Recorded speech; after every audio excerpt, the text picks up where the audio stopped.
Taorian'ny firedonana ny hiram-pirenena dia nianoka tamin'ny fanatrehana ny matso avy hatrany ny rehetra ka ry zareo avy tao amin'izay miaramila no nanorokatra izany. Ireo mpianatra isan'ny sokajy avy eo no naneho ny fahaiza-manaony sy ny hafanam-pony tamin'izao matso izao. Nandray anjara teto ihany koa ireo miofana mpampianatra tao amin'ny CRENFP ary ireo sokajy mpanao fanatanjahantena no namarana ny matso. Taorian'ny matso dia nampiseho ny fiangalinany mitabe ireo mpianatry La Sagesse, tsy ambaka zany koa ny mpanao taekwondo tamin'ny seho Ayady.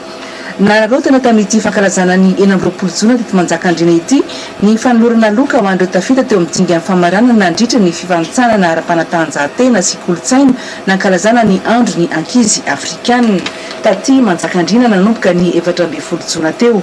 Ratsahivina dia betsaka ny hetsika na ara-kortoraly na ara-panatanjahantena nentin'ny distrikan'ny Manjakandriana sy ny komuna niaraka nankalaza ny 20 taona niverenana ny fahaleovan-tena.